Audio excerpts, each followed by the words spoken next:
Ground that one to Henderson. And on target. Red Sox come into Baltimore on this very crucial trip, and they drop game one. Baltimore wins it 5-1, taking the opener.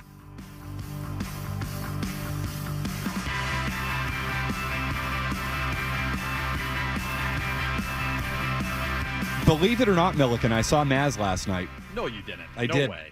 And he even acknowledged his lack of presence on these Fridays, shall we say. Let me guess. He laughed.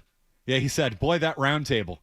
Yeah, that's not happening. I'm like, yeah, Mazz, I'll see you after Labor Day. Nice to see you, bud. How you doing? Once again, the Friday round table, not very round. We got Milliken, we got me, we've got you. 617-779-0985. We'll get to the phone calls early and often tonight. Busy day for Red Sox news. Lot to get to. Roster moves. Tristan Casas coming back. State of the starting rotation. Rich Hill coming back. Dom Smith out. A lot to get to today, but I think as we should just about every week, Milliken, when we do this, we kind of do the state of the Red Sox, right? The starting, few weeks away, really. I mean, to be totally honest, a month plus away from the end of the season. Where are they? Your temperature on the team. Tyler, I've been very positive on the Red Sox. Would you agree with that this year? Extremely. It's actually kind of scared me and made me uncomfortable. It's actually led to us agreeing on this show a lot. And for people who have listened the last couple years to anything we did together, did we ever agree on much of anything? No, I generally hate you. I think your baseball takes are terrible. No, not that. Not that strong. Tell me how you feel, McCarthy, please. You and I generally disagree on just about everything when it comes to baseball, outside of our love for the game and our love for each other. Really, ultimately, that's what it is. But I've been positive. I've been positive on the Red Sox all year long. You're a Bresbro. I am, and I still am. Craig Breslow, my guy. No, it's time to worry right now. It's time to worry. Would you agree with that? Is it time to worry on this Red Sox season? I came in last week and said, here are the reasons I think they can hold it off. I think they can figure it out. I think they can get just enough pitching to get to the playoffs. I think their offense is going to be able to carry them there. I think they make it by a game or two. I'm officially worried at this point. Based on what I've seen in the last week, Milliken, this thing feels like it's falling apart a little bit on them. It feels like they don't have enough when it comes to pitching to make the playoffs. I am officially worried. Is it okay for me to be officially worried? Yeah, I think it's more than fair. When you look at where the Red Sox are, and it's such a weird spot, right? They've won 4 out of their last 5 series. Now, when you say that, you'd be like, what, really? They've also lost 6 out of their last 10, so that number is a little bit misleading. But when you look at, how ridiculous the offense had really been the last couple weeks or so, and you look at their record and where they stand, because, hey, right now you have the 29th ranked ERA in the second half. Your bullpen is by far the worst in all of baseball. It's 689. What team is in 29th? The White Sox at 621. Your bullpen has been that bad, and I think it goes to that series finale game against the Texas Rangers, where after getting swept by Houston and so much had gone wrong for you, you lose James Paxton, all this different stuff kind of plays out. You have arguably your worst loss of the season, and I think that's saying something considering, the 2 Dodger losses you had, the one against the Rockies, the game against the Yankees that you also blew. Even you go back to that Friday last week when we were here together, when they lost to the Astros and had that 3-1 lead in the 7th inning. But yeah, you should be worried right now. There's really no help coming in a significant way outside of Rich Hill. And I think if you're even the most optimistic Red Sox fan right now, you have no clue what he's going to give you. And he's going to get a couple weeks down at Worcester. So you're talking about him as a September reinforcement. Justin Slayton threw his first bullpen today. That feels like close to September. Liam Hendricks needs to make 7 or 8 outings, and he makes his first one Sunday down in Worcester on his rehab assignment. So in terms of actual help, it really isn't that close here. And what looms in the next 2 series? The Astros, who are 8-2 in their last 10, and the Diamondbacks, who are the hottest team in baseball at 9-1. And you're ignoring the rest of the weekend against the Orioles, too, which is no small task. Exactly. And you look at what has been against the Orioles this year, you're 1-6, negative 25 run differential against them. They are beating your brains in. And, oh, wait, who's pitching tonight? It's Brennan Bernardino opening, Cooper Criswell following, and Corbin Burns on the other side. Not fun. Doesn't feel like they have enough. Here's what I'll say is different about this year. Does it mean they're going to make the playoffs? No. I've kind of come around to the idea that they probably don't have enough pitching to make the playoffs. That's where I am. Kind of sounds that's where Milliken is too. We'll get your thoughts at 617-779-0985. At least they're trying, which is not much. I mean, that is a really low bar, but at least they're trying, Milliken. This is not going to be 2022 and 2023 where things completely and totally collapse. There is a level of kind of fight and scrappiness to this team that I think the two previous versions of the Red Sox did not have. I also think there's a level of competitiveness or care enough from the front office that did not exist in the previous 2 years. Rich Hill might not be much. Frankly, it's almost nothing. We talked about Rich Hill last week, but it's something. It's something. At least they're trying. At least the front office is saying, what can we possibly do in August? Paxton's done. What can we possibly do to try and improve this team?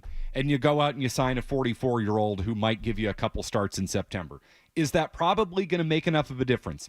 No. But at least it's an effort. And this team did not do that for the last 2 or 3 years. And I think the team on the field found it pretty easy to quit in the last 2 or 3 years. I do not think you will get that from this team.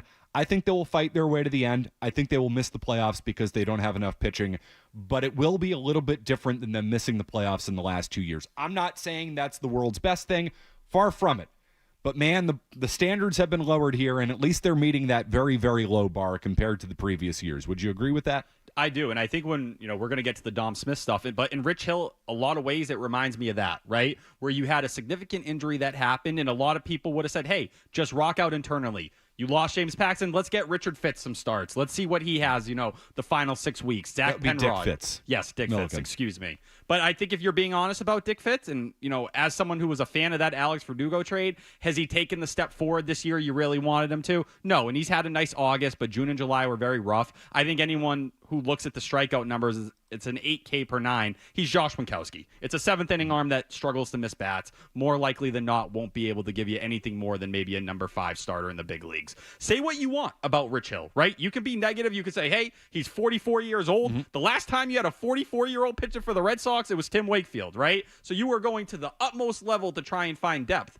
But the Red Sox weren't the only team looking at Rich Hill here. The Dodgers, the Twins, the Yankees, all 3 of those teams are making the playoffs. The Twins hold the second wild card in the AL, and they just had a massive injury with Joe Ryan going down. Now, they have the pitching prospects to come up and kind of give them a boost, unlike you, so maybe that's what the difference was. But Rich Hill had offers from the Pirates, A's, and Rangers, MLB offers over the offseason, and a lot of people will look at last year's ERA for him and say, hey, he sucks, he was completely gone.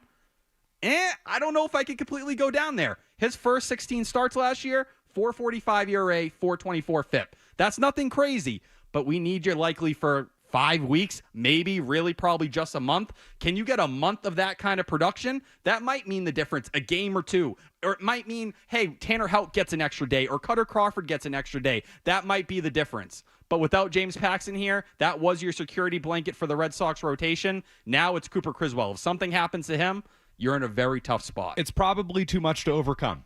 That's kind of my realization right now. This is probably a little bit too much for the Red Sox to overcome. But they're not quitting, and at least they're trying, which is more than they've done in the last 2 years. Again, that's not much. If you're, hanging your hat on Rich Hill to try and make the playoffs, you're probably in tough shape. They are in tough shape. They're probably screwed. Like I've come around to that realization. Who was hanging out in Milton locally, who's throwing 100 pitches in a showcase where 3 teams were Milliken, there. It makes sense. It makes sense for what you can do in August, which is almost nothing. You have no pitching in your organization. It makes sense. Sign the guy, because you know what? Maybe it does come down to one game, and maybe he gives you 4 1/3 on a night where you need it. Am I counting on it? No. But at least they're trying. And that's the difference. And I've Felger mocked the Dom Smith thing again. This is not something they would have done under Chaim Bloom. Can I make that any more clear to you, Mike, and anybody else out there? This is small. It's minor, but it's something that's trying to help the big league team. Have they done enough to help the big league team? No. Is there an ownership problem here? Yes. Are they going to miss the playoffs by 2 games, and you're going to look back at this offseason and say they didn't try enough, they're not spending enough money on this team? Yes. All of those things are true. I fully admit that. We should criticize them all this upcoming offseason. We should put a lot of pressure on them. Yes, yes, yes. Missing the playoffs 3 straight years. That's not a success, Chris Gasper. I'm sorry, it's not a success. It's a failure. But I do see at least a little bit of a small sign from the front office that they actually care a little bit more than the previous regime. And if that's the thing I need to hold on to, hold out hope as a Red Sox fan, I'll try. I'll try my best.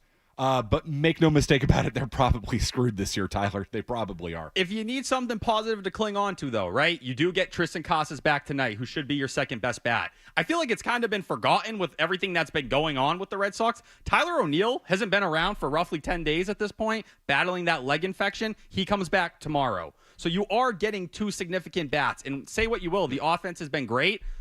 One of the bigger concerns for me right now, it's Rafael Devers and his shoulders. Yep. He is clearly in pain. Alex Cora has acknowledged it. When he's telling you, look back at 2021 when he played through it, that should probably tell you the kind of shape his shoulders are in right now. Jarren Duran has not been himself for a stretch. It's a 433 OPS over his last 7. Connor Wong has come back down to earth. So you do have some guys kind of regressing here in dealing with injuries. These are all going to kind of go back and forth, but Casas and O'Neill back in the next 2 days. Maybe that's the spark over this stretch that gets you to that level, and you can kind of survive before, you get to a softer part of your schedule. It's what we were talking about last week. Can they hit their way to October? And do they have enough in the rotation? I lean towards no at this point. And forget the rotation. How about the bullpen, which is a complete and total disaster, too? But I will say, Luis Garcia, I know it's been bad. It has been so bad. It's a 12-15 ERA. It's one of the worst things. He's given up an earned run in his last 5 outings. He has to be better. He will be better. It's almost impossible for him not to be. This guy isn't a bum. He's a fine 7th-inning arm. He should take a step forward. Can I tell you that about Zach Kelly right now? I can't. I think don't he's ever hit the want to wall. see that guy again, Milliken. That Zach Kelly is a home run waiting to happen. Yes. Can you dig up his stats going back to the All-Star break for me in the break? Would you mind doing that? No problem. Because he has to have like an ERA of 13 and like a 6 home run K per 9. I mean, it's got to be ridiculous how bad that guy's been. All right, off and running. One open phone line. Grab it, 617-779-0985. You hit on the Dom Smith thing. This is a really interesting roster move today. Tristan Casas coming back. Dom Smith getting designated for assignment. I know I've come across like the world's biggest Dominic Smith fan. I will explain to you why. This is probably the right baseball move from a roster construction standpoint. I don't think it's the right move for the Red Sox in the spot that they're in. We'll get into that next. Milliken's here. It's McCarthy in for Mazz on the Baseball Hour. Stay tuned for more of the Baseball Hour coming up on the Sport.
actually play. And Dom Smith is not a great baseball player, but he belonged in the big leagues, or he belonged at first base for the Red Sox, which you could certainly not say that about Franchi Cordero or Bobby Dahlbeck or half the guys they put there in recent years while Casas was waiting to come up from the minors or when he's been hurt or you name it. Like, there have been a million examples of the Red Sox not trying to address their holes and problems in recent years, and Dom Smith was that. Well, like, let's call it for what it is. Like, we shouldn't even be talking about it. It shouldn't even be a topic, but it was so different from what you had experienced under Chaim Bloom in trying to address a problem that presents itself that Dom Smith has represented a positive thing for the Boston Red Sox.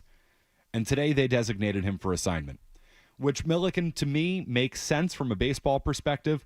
Casas is back. He's a left-handed hitter. You do not need another left-handed hitter on this team. Keeping Smith around is essentially, he's not going to play, right? So you would rather have a righty off the bench. This makes all the sense in the world, except for one factor. I don't trust Tristan Casas to stay healthy. Now, I don't think you're weird for saying that or, wrong particularly, and I agree with you. I think you could have kicked the can down the road at least until September. Give it a couple weeks, just see what he looks like playing out there.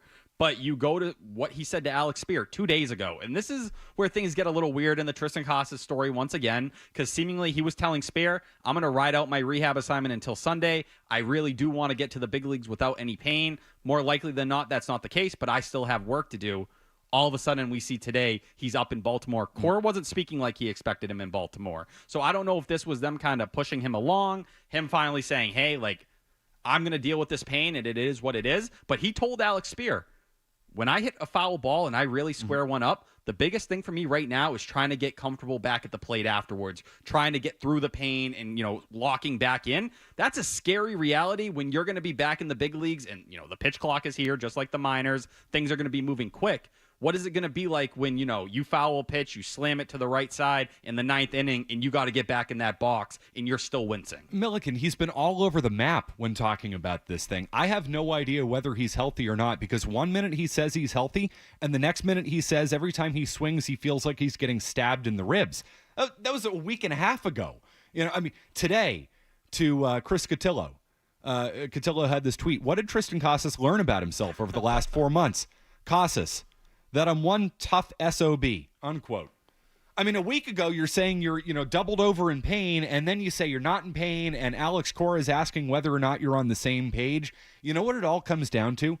Is I don't trust a single word that comes out of Tristan Casas' mouth because he can't stop talking. So what's the truth? What's reality? Is he actually healthy? Yes or no? 2 days ago, it sounds like he's going to play out the rest of his rehab assignment.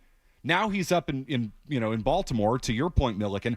I don't know if he's healthy. And you know what? Would it surprise me 3 days from now if Tristan Casas has to shut it down and now you don't have a first baseman for the stretch run? It wouldn't surprise me one bit. I would actually make, in some ways, the wrong baseball move. I would keep the extra lefty on the bench because I do think you need Tristan Casas insurance.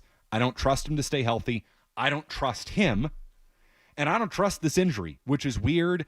And, torn rib cartilage from a swing. We don't have a comp. There's no one you can look at and say, this is what it is, or you're following in the footsteps of someone like him. His doctor said you basically had a car crash inside of your body. Milliken, I thought he was going to be done for the rest of the year. When they put him on the 60-day IL, I'm like, this is it. So, I give him credit for coming back, and what I felt like was probably a season-ending injury, it still could be a season-ending injury. This is not like, all right, he broke a bone or whatever, and you take 8 weeks to heal and you're back.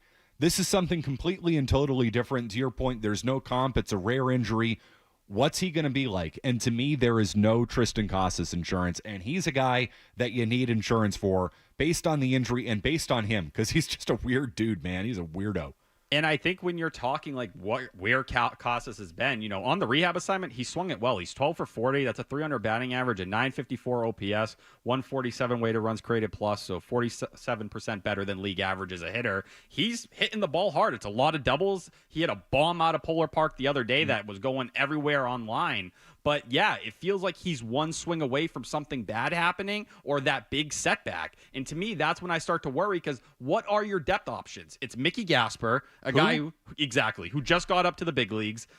beyond that, what is it? Romy Gonzalez, who that play at first base in that series finale Cost against him the a game. Rangers, not super comfortable. After that, Bobby Delbeck. Like, that's the kind of conversations you're having if something goes wrong here. I think there was a pathway where if you said, we're going to give it 2 weeks, Costas, you're going to play just about every day, or, maybe we'll give you a breather here and there to make sense so Dom Smith can get in the lineup. Romy, we know you've been platooning at first base. We're going to slide you over to second. Nick Sogard, he's dealing with this calf issue. He came out of that series finale against the Rangers. We'll send him down for 2 weeks. Rosters are going to expand on September 1st. We can reset everything there. Romy, you get your playing time at second. Dom Smith, while we ease Costas in and get the answers, let's go from there. That felt like an easier way to make that decision.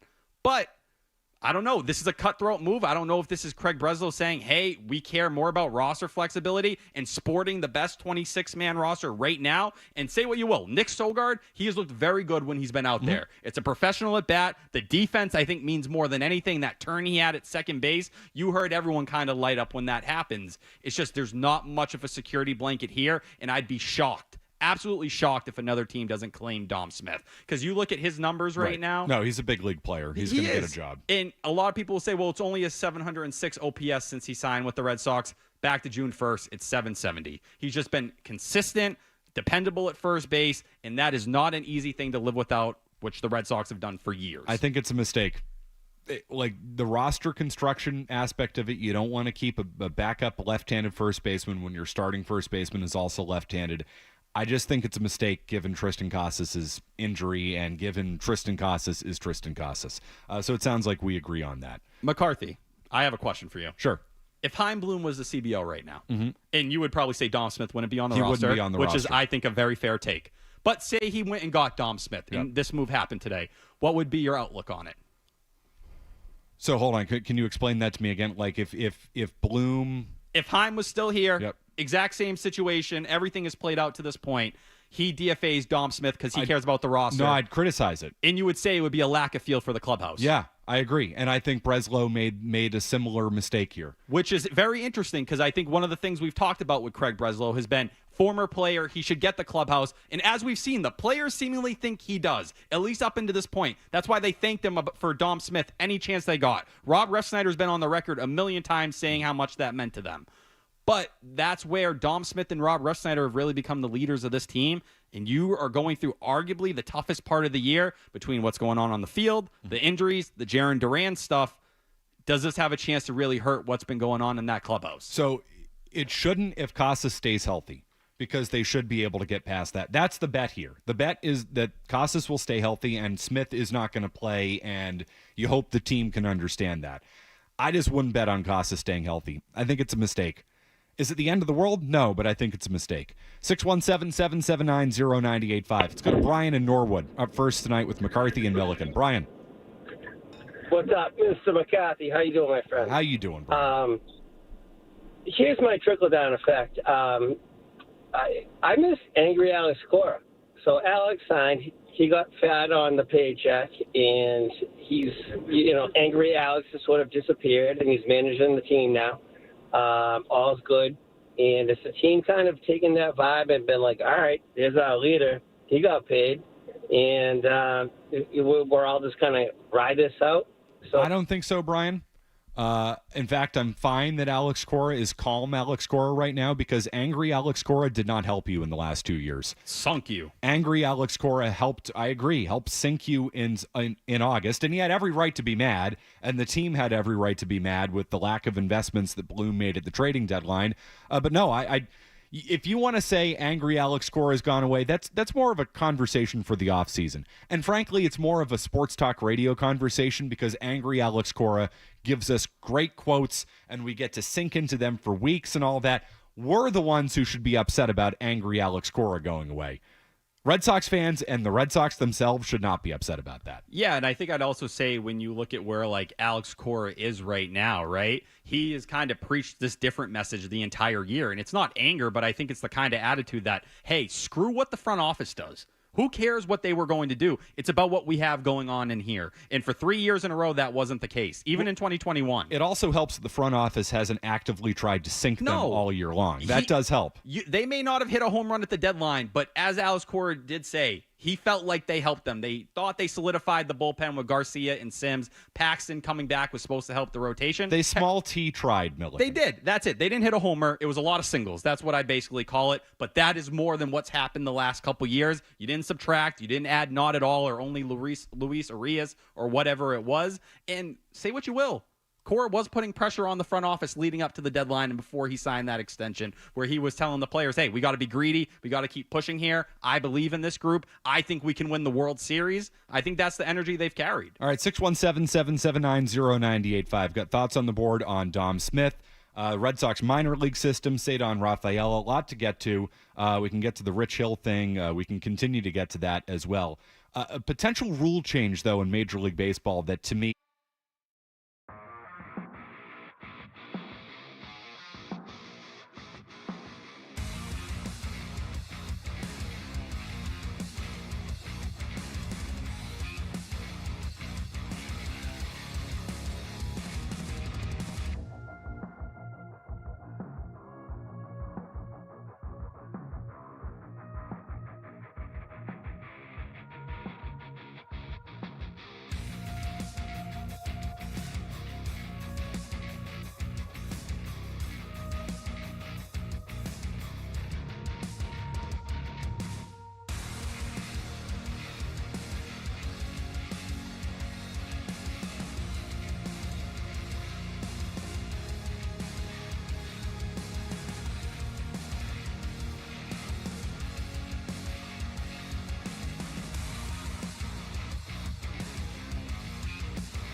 per week. Yes, it would eliminate the openers. No one's going to miss that.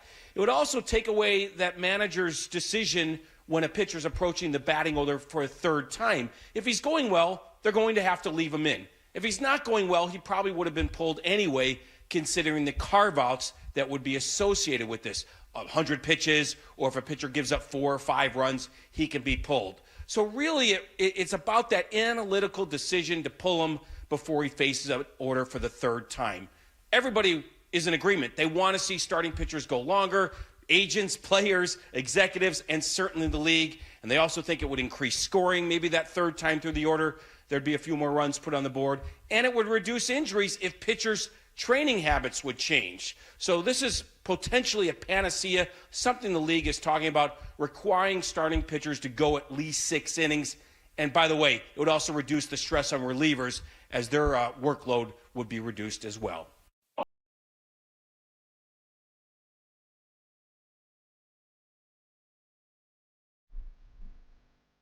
I find this so interesting. Fascinating, really. It's McCarthy, Milliken, and for Mazz tonight, 617-779-0985. Finding ways to kind of legislate more starting pitchers in baseball.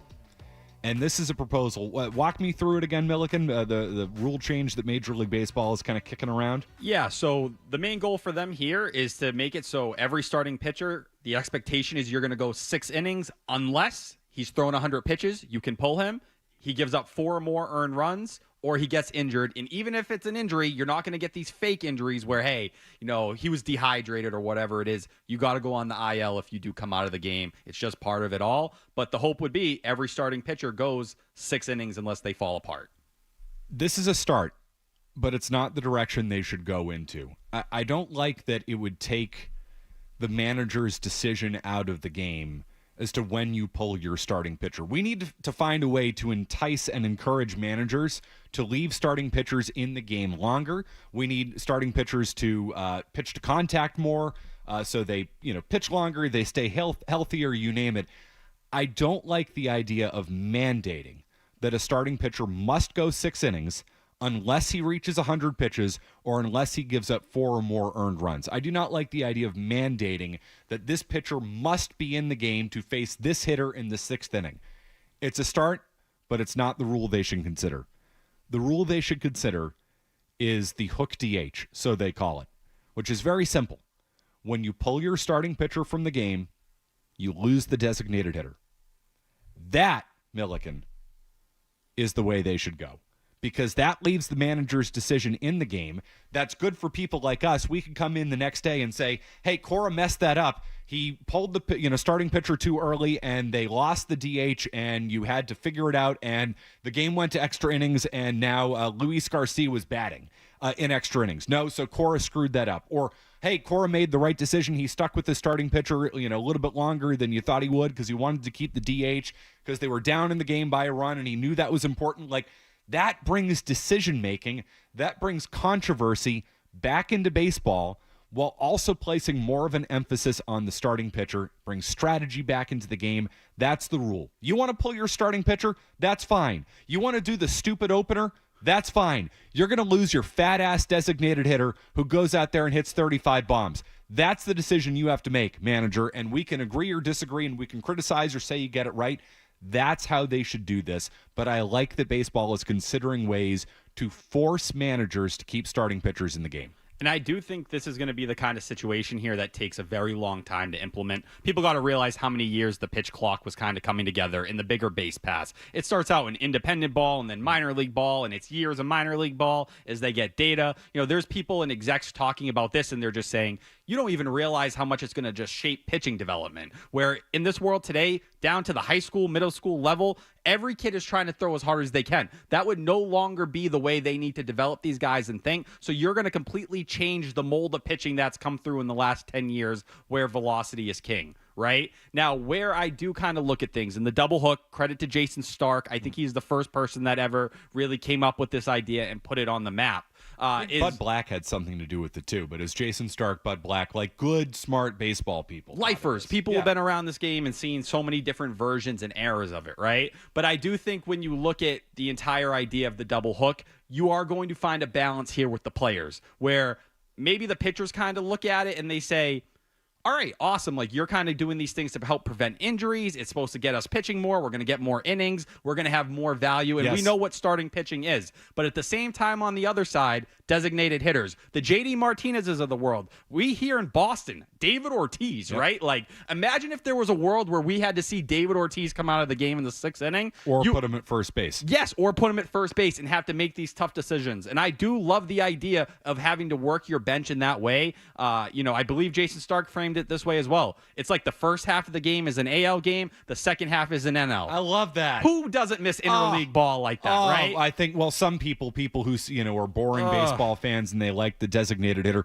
Milliken, double switches turn me on. And we have eliminated the double switch. I love this idea. Strategy. You're right. Imagine a world where David Ortiz comes out of the game. Yeah, I don't think that's a bet. Like, then we can debate the value of your starting pitcher versus the value of your fat-ass designated hitter. Like, this is good. This is good for baseball. This is what they should do. I'm glad they're considering a rule change that places more emphasis on the starting pitchers. I just don't think it goes far enough. Like, it's making it too automatic. It's making it too analytical. It's making it too cut and dry. The beauty of sports is that it's not black and white and it's gray. And the beauty of decision-making, and that's why analytics sucks, because it's all automatic, it's black and white. No. We need more gray. We need more discussion. We need more controversy. We need more, that guy screwed it up. That's what this would bring into it, while also placing a strong emphasis on the starting pitchers who forever in the history of baseball have been the most important figures in the history of the game, and that's what the modern game has taken away. More starting pitchers. Starting pitchers greater than designated hitters. Sorry, folks. Now, I do wonder if there's a middle ground here, right? So you look at the average starter today, 2024 Major League Baseball, they average 5.25 innings a game. It's not long enough. That's not. So you go back to 2014, it was 5.97. So you were basically at that 6-inning mark 10 years ago. You look at AAA right now, it's 4.3. Now, I do think part of it is they manage arms down there. Yes, exactly. Yeah. You're saving bullets down in AAA now. I think people have come along, but that's part of throwing as hard as they do. There is a constant concern that these guys are going to run out of gas here, right? So I think when you're having this conversation, maybe it's not immediately getting rid of the DH. Maybe if you get to that 6-inning mark with the double hook, then you get to keep your DH. There's a bit of an incentive. But if you pull him before that 6, then you lose the DH. I think just finding that middle ground so it's not immediately, hey, you're not going to have your DH. You're going to get punished to some degree no matter what here. In this case, no, it's guess what? Hey, you got to that 6-inning mark, you keep your DH. The other team didn't, they're going to suffer and have to battle through. Tonight, the Red Sox are going with an opener, right? They're going with Bernardino, and then they're going with Criswell. This rule would eliminate that. And I'm sorry, that's good for baseball if you eliminate that. We don't need any more openers in the game. 617-779-0985. Fascinating stuff. Something to watch there. Milliken brought that up, and I said we have to talk about that. It's so interesting. So interesting to me. To you. You've been waiting patiently. Let's go to Ferd in Worcester. Hey, Ferd. How you doing, Matt? Happy Friday. You too, man. I share your criticism of the Red Sox, but I have a couple of things. One is a question. What do you think about Meyer and the other two guys getting called up to AAA? And, it wouldn't be a bad idea bringing in Dick Fitz. Can't be any worse than Bailey Horn. Have a good one. I don't disagree with that. I'm glad Ferd brought that up. I don't know if this has been talked about much this week, Milliken. I was away at the beginning of the week. I found it fascinating that they promoted all three to Worcester on Sunday. What a PR stunt from the Red Sox. A complete and total PR stunt. Now, before I go any further with this, I want to clarify. All three of those guys should be in AAA. They should be. But the Red Sox did that deliberately. They waited for Marcelo Meyer to get off the injured list to promote Roman Anthony and to promote Kyle Teal because they wanted to grab headlines saying, look, the saviors are coming. They have built, you said Mazz referred to them as the Beatles? Yeah, that was kind of the way he was painting them. That's a great way to describe it. They're treating the big three like the saviors of the franchise. They've been hailed as the saviors, the Messiah. Really, it's like the message that they tried to send to you on Sunday by promoting all three at the same time is that, don't worry, folks, they're coming. The future's almost here. They're coming in and they're going to be the Red Sox. They waited to promote Anthony and Teal until Meyer got off the injured list so they could carpool from Portland to Worcester. Like that I have a problem with, all right? And I worry that you're going to put too much pressure on these kids who have not failed at this point, really. I mean, Meyer failed a little bit last year, but that's because he was hurt. Once they get to the big leagues, they're going to be treated like, okay, the future's here, the future's now, let's go. 3, 4, 5 in your lineup type of hitter. You know, I mean, obviously Devers will be in there too and Casas, but they're going to be treated like they should automatically be successful at the big league level because that's the way the organization has treated them. They are the future. They are the Red Sox. We waited to promote them all to AAA so they could all go there at the same time because they're all coming to save you. I hate the message it sends. It was such a stupid, silly PR stunt to wait to promote those two until Meyer got off the injured list. They all should be there. I just don't like the way they did it. Yeah, the timing's really interesting, and I think you go beyond that there. It's like, do they view these three... The timing's deliberate. Don't call it interesting. It's deliberate. Sorry, yes, go ahead. I don't think that's a wrong way to look at it, and I think the way they've kind of categorized these three and grouped them, even going back to, you know, the winter festivities where they were all brought out, along with Nick York, who isn't here anymore, but... It's almost like they view these three as a cultural reset for them once they get to the big leagues, which I think is a little bit of a disservice to what you have going on in the big leagues. Like, you are contending for a wild card spot right now. You do have a young core in Casas and Duran, what Devers has been doing. You know, we kind of talk Connor Wong is part of that mix. Wilyer Abreu, right? Tanner Houck, Cutter Crawford. Like, these guys have built something here. So to see these three consistently be brought together is kind of like, hey, they have the right attitude. Yep. They are kind of the ones leading this, you know, winning like change that we haven't really had in Boston the last couple of years. It does stick out to me. I will say for Roman Anthony and Marcelo Meyer, we know they're extremely close. They're roommates dating back to spring training. Kyle Teal, on his development side, apparently there has been some concerns about where the defense has been at lately. People were kind of looking that and saying maybe the development stalled a little bit and they were building on some things. But it is interesting to see them all move together at the same time because you can't do that with the big leagues. There's no way you're going to call all three of these guys up on the same day, or maybe it's opening day next year and you just throw them out there. I do think it is a little PR-wise, and they've been playing up this PR thing over the last 6 or so months because why? When they didn't have a lot of things to sell about the team, this was an easy way to say, look at the future. Right now, all I'm saying is I don't think you have to cling to that like you did in December. It's a great point. Everything about the Red Sox, the brand, the logo, like you name it, the entire organization is about promoting these three guys in the minor leagues. And by the way, I'm excited about all three. You should be excited about all three. That was winter weekend. Winter weekend was the big three. They are three blue chip prospects, so you should be excited. But do we need to promote them all on the same day? Do we need to wait to promote them so they can go up there on the same day and you can have a PR splash? Because that's what it was. It was a PR splash. It was attention grabbing. It was headline grabbing. And to your point, Milliken, like, too much of the focus for years has been on, look at these guys. They're coming. They're coming. That's great. You know what? When they get here, and I'll be really excited. How about talking a little bit more about the big league club? And how about not putting a lot of pressure on these guys to come in and be the faces of the franchise? Because Milliken, they are already among the faces of the franchise, and they haven't played a single game at the big leagues.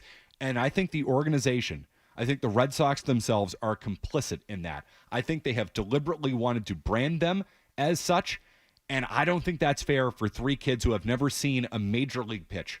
No, and I think it's their way of justifying that what they've done the last, let's call it back to 2021 or even the Mookie Betts trade. To them, it's the proof that, look, hey, this is what we're building towards. They are going to show, hey, maybe we didn't do everything right the last 3 or 4 years, but we promise you what this has been.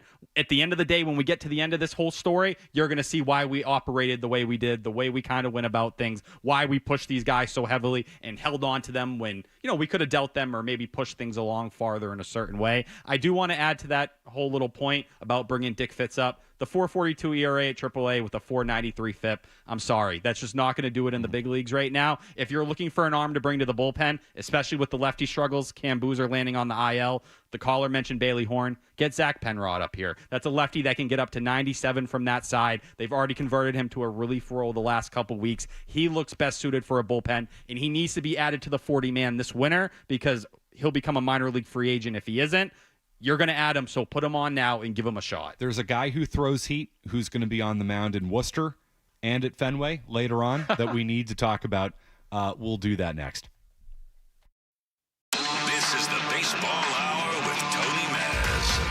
Looking for the perfect Cape Cod getaway? The Heights Hotel at Falmouth Heights Beach is right on the ocean and offers on-site dining at Shipwreck Restaurant. Book your stay today at theheightsfalmouth.com. If it's big and heavy and gotta go, contact the pros at Removal Pro. Removal Pro of New England specializes in the removal and installation of oil tanks of all shapes and sizes. Visit oilremovalpro.com. Massachusetts has approved a tax-free weekend, and only at Imperial Cars, you can get a discount equal to the state sales tax. Now through this weekend, get a discount equal to the state sales tax on all new and used cars, trucks, and SUVs. Click ImperialCars.com to shop and compare 7 brands and New England's largest inventory of thousands of vehicles. Check out our huge selection of vehicles under $15,000. Only at Imperial Cars, get a discount equal to the state sales tax. ImperialCars.com, we sell more because we have more. Come on in to Total Wine & More. Prices much lower than a grocery store. Spirits, wine, beer for a whole lot less. Walking down the aisles makes you stop and say, yes! From mixing cocktails, a friendly get-together, or a brunch outdoors, Total Wine has everything you need, and more.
I've always said is way bigger than us and will forever is like way on his way, and I hope he remembers us one day. I'll always remember you, McCarthy. Thank you. As you continue down your path to stardom, 20 years from now, you'll be like, I kind of remember that guy. Milliken is doing something that I think any Red Sox fan would possibly, like, you've all dreamed about doing it. You're also terrified of doing it because it's a big deal. You are throwing out the first pitch at Fenway Park on September 9th. Is that right? That is correct. I'll be with the Section 10 boys, so it's not just me. I'll be with my co-host. But, yeah, I'm going to be out there. We're having full Section 10 day at Fenway Park, and I'm going to have to deliver, hopefully, a strike. Are you terrified about this experience? Yes. Because Milliken, I threw out a first pitch at the Game 1 of the Cape League Championship Series in Bourne last Saturday, and it was the most terrifying thing I've ever done. I saw you get the news, and for people who didn't see it because it was during a commercial break, McCarthy immediately started sweating. Like, you saw the nerves just immediately kick in. And I'm not crapping on him for sweating. I'm sweating right now doing this show. But you felt it. And that's all I've been able to think about the last couple days. And people all the time, Milliken, did you ever play baseball your entire life? Listen, I made it to 8th grade. Okay, I was I was a great 8th grade backup catcher, I promise you. Good game caller. That was my skills. I was Kevin Plawecki. I'm not throwing anybody out. I'm not hitting homers. You want some singles? You want to call a nice game and block some pitches? Tyler Milliken's your guy. Throw your body in front of it. That's it. Milliken's approach. But you're getting to do this. You're going to be at Fenway, which is awesome. But you get a warm-up. You see, you have somehow figured this out. You're throwing out the first pitch in Worcester, too? Yes, August 31st. So we're going to get roughly, like 10 days in between? So you get a redo on it. You get a redo on a bigger stage. Can I give you a piece of advice? Talk to me. As now somebody who has participated in a first pitch, which I'm a very big deal.